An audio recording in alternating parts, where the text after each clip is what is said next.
+1 तो 715। ठीक है, यही लॉजिक है। किसी भी तरह से 718 719 नहीं बन सकता। ध्यान से सुनिए बेटा, ये नॉर्मल नहीं है कि नीट का पेपर इजी हो गया इसलिए 720 में से 720 और लोग इस पे शक के बिना भी बता रहे हैं कि ऐसा झंझट में नहीं हुआ। ये भारत के बहुत से शहरों में बहुत सेंटर्स पे हुआ है, यही एक पॉइंट है। एक एग्जाम था 4 मई को पटना के अंदर नीट का पेपर लीक हो गया, ऐसी न्यूज़ बहुत जगह आई। Medical aspirants paid up to ₹50 lakh to get NEET paper off report किया। टाइम्स ऑफ इंडिया ने न्यूज़ कवर की है, कोई ऐसा मीडिया चैनल नहीं है, मैंने बात डाली कि लोगों ने 50 लाख तक दिए थे नीट का पेपर हासिल करने के लिए। NEET 2024 paper leak case EOU एक है, पेपर को ऑफ कोर्स थोड़ा अच्छा कर देना चाहिए। या एक नया हेलो एवरीवन, सो नीट 2024 का रिजल्ट 4 मई को एनटीए ने रिलीज किया था, लेकिन इत्तेफाक से उसी दिन 2024 का जनरल इलेक्शन का भी रिजल्ट आया था। लेकिन ये जो रिजल्ट 14 जून को आना था, लेकिन एनटीए ने 10 दिन पहले ही रिलीज़ कर दिया है। तो देखो, ये जो रिज़ल्ट है ये देख के बहुत सारे स्टूडेंट्स अभी मेंटली डिप्रेस्ड होंगे। तो इसका भी रीज़न है क्योंकि इस बार 650 प्लस लाने के बाद भी स्टूडेंट्स को इस बार मेडिकल कॉलेज में सीट नहीं भी मिल सकता है, और इसका सोल कारण है एनटीए की तरफ से बहुत बड़ा कुछ गलत हुआ होगा, जिसकी वजह से इस बार 600 to 650 लाने वाला स्टूडेंट्स का भी सिलेक्शन नहीं होगा। तो आज की इस वीडियो में हम कम्प्लीटली डिटेल में जानेंगे कि एनटीए की तरफ से क्या क्या बहुत बड़ा मिस्टेक हुआ है, जिसकी वजह से आज एक स्टूडेंट्स का करियर और फ्यूचर दाव में लगा हुआ है। तो चलिए शुरू करते हैं। देखो गाइस, इस बार नीट 2024 नीट का जो एग्ज़ाम हुआ है ये शायद हिस्ट्री में सबसे बड़ा गलती और स्कैम जो एनटीए से हुआ है, और जिसका आंसर शायद एनटीए नहीं देगा और कोई भी इसका आंसर नहीं देगा। आप देख लेना से एनटीए एक्सक्यूज़ बनाकर इसका काउंसलिंग भी स्टार्ट कर देगा और धीरे धीरे ये सब ख़त्म हो जाएगा। सबसे पहले क्या हुआ कि नीट का रिज़ल्ट, देखो नीट का रिज़ल्ट 14 जून को आना था, लेकिन एनटीए ने 4 तारीख को रिलीज़ कर दिया है। तो the main reason could be, देखो अगर शायद एनटीए से कुछ बड़ा गलत हुआ होगा या फिर कुछ स्कैम हुआ होगा, जिसको एनटीए दबाने के लिए क्या किया है, एनटीए ने इलेक्शन के दिन रिज़ल्ट को अनाउंस कर दिया है ताकि लोग इलेक्शंस में बिजी रहे, और जो नीट का रिज़ल्ट का जो स्कैम हुआ है उसको दबाने के लिए एनटीए ने उसी दिन रिज़ल्ट अनाउंस किया है। तो लोग क्या करेंगे, जो इलेक्शन का जो रिज़ल्ट है उसमें बिजी रहेंगे, और जो स्कैम हुआ है और जो तुम्हारा गलत हुआ है और ब्लंडर हुआ है वो एनटीए से हट जाएगा। लेकिन ऐसा नहीं हुआ है। बहुत सारा स्टूडेंट्स या फिर टीचर्स और ऑनलाइन प्लेटफॉर्म्स और एजुकेशनल इंस्टीट्यूट्स आवाज़ उठा रहे हैं कि रीनीट होना चाहिए, क्योंकि बच्चों के ज़िंदगी के जो खिलवाड़ किया है एनटीए ने, इसको एक्सेप्ट नहीं किया जाएगा। लेकिन इसका आंसर एनटीए ने क्या दिया है आप देख सकते हो। एनटीए ने आज एक प्रेस रिलीज़ किया है, तो उसमें एनटीए ने क्या किया है, इसका आंसर ये दिया है, एकदम फालतू आंसर दिया है कि नीट का रिज़ल्ट 4 जून को क्यों दिया है। एनटीए ये बोल रहे हैं कि ये उनका एक अचीवमेंट है, नीट का रिज़ल्ट 30 दिन के बाद ही रिज़ल्ट अनाउंस कर दिया है। तो ये कैसा, उन्होंने एनटीए ये बोल रहे हैं कि हम लोगों ने जेई मेंस का रिज़ल्ट 11 दिन में दिया है, जेई एडवांस का रिज़ल्ट 15 दिन में दिया है, और नीट का रिज़ल्ट हमने 10 दिन पहले दिया है। तो ये हमारा एक अचीवमेंट है कि हम लोगों ने नीट का रिज़ल्ट विदाउट एनी स्कैम और विदाउट एनी डाउट और कोई भी प्रॉब्लम नहीं होके हमने रिज़ल्ट 30 दिन पहले अनाउंस किया। लेकिन ये गलत है, एनटीए को ये नहीं करना चाहिए था। रिज़ल्ट को उसी दिन रिज़ल्ट पब्लिश करना चाहिए था, और ताकि अच्छे से पता चले कि क्या क्या हुआ है। लेकिन एनटीए ये नहीं होने दिया है। एनटीए अभी क्या कर रहा है, बात को डाइवर्ट करने के लिए अभी कुछ भी एक्सक्यूज़ देके निकलने की कोशिश करेंगे। तो अभी नेक्स्ट क्या हो रहा है कि काउंसलिंग का प्रोसेस बहुत सारा स्टेट में स्टार्ट हो चुके होंगे शायद। तो असम में डीएमई असम ने कुछ नोटिफिकेशन रिलीज़ किया है, तो इसका मतलब है काउंसलिंग बहुत जल्दी स्टार्ट करने वाले हैं गवर्नमेंट।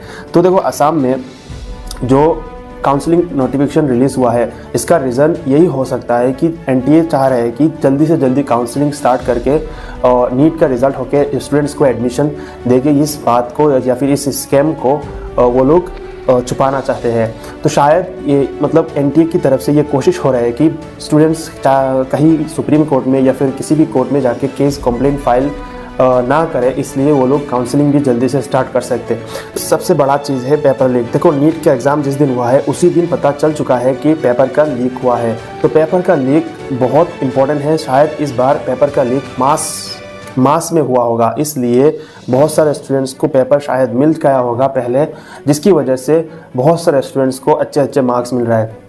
देखो एक स्टूडेंट्स दिन रात मेहनत करने के बाद भी उसका सिलेक्शन इस बार नहीं होगा, लेकिन एक स्टूडेंट्स जिसको कुछ भी नहीं आता होगा वो पेपर लीक करके उसको अच्छे से मार्क मिलके मेडिकल कॉलेज में जाएगा इस बार। तो ये भी एक मेन रीज़न हो सकता है जिसकी वजह से इस बार कट ऑफ इंक्रीज भी हो सकता है। नेक्स्ट इस बार 67 स्टूडेंट्स को 720 मिल रहा है। देखो लास्ट ईयर 2020 में 2 स्टूडेंट्स को 2023 में 2 स्टूडेंट को 720 मिला था, 2022 में 3 स्टूडेंट्स को मिला था, लेकिन इस बार 67 में। तो एनटीए ने इसका आंसर दिया है कि एनटीए ने इसका आंसर दिया है, आप लोगों को मैं आंसर दिखाऊंगा एनटीए ने क्या आंसर दिया है, लेकिन सबसे बड़ा चीज़ है एनटीए ने नॉर्मलाइजेशन के थ्रू बहुत सारे स्टूडेंट्स को ग्रेस मार्क्स दिया है, क्योंकि उन्हीं स्टूडेंट्स ने कोर्ट कंप्लेन किया था कि उनको एग्ज़ाम के टाइम पर टाइम नहीं दिया गया था। तो एनटीए ने ये क्लियरली नहीं बताया कि किस स्टूडेंट्स को कितने ग्रेस मार्क्स दिए गए हैं।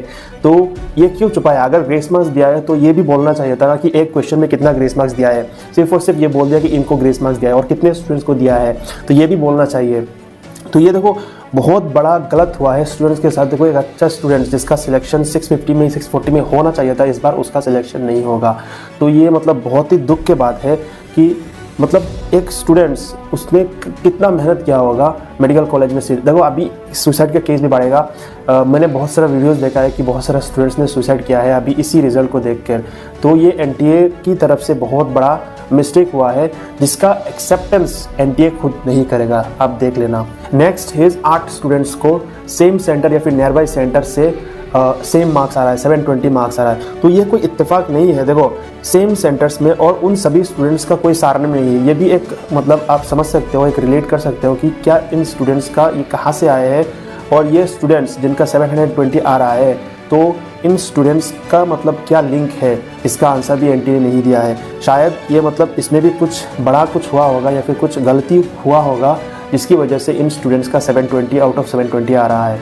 तो इसका भी आंसर एनटीए ने नहीं दिया है। नेक्स्ट इज़ असम में भी बहुत सारे सेंटर्स ऐसे थे जिसमें पेपर का जो पेपर स्टार्ट बहुत लेट हुआ था, जिसकी वजह से बहुत सारे सेंटर्स में उनको एक्स्ट्रा 30 to 40 मिनट्स दिए गए थे, जिसकी वजह से उनको एक्स्ट्रा टाइम मिल गए थे। तो वो लोग अच्छे से मतलब उन स्टूडेंट्स को सफिशिएंट टाइम मिल गया था, जिसकी वजह से उनका मार्क्स भी इंक्रीज़ हुआ होगा। तो ये भी एक इंपॉर्टेंट रीज़न हो सकता है इस बार कट ऑफ इंक्रीज़ होने। तो देखो बहुत सारा चीज़ है, many things to answer by NTA, लेकिन एनटीए से तरफ से कोई भी आंसर नहीं मिलेगा।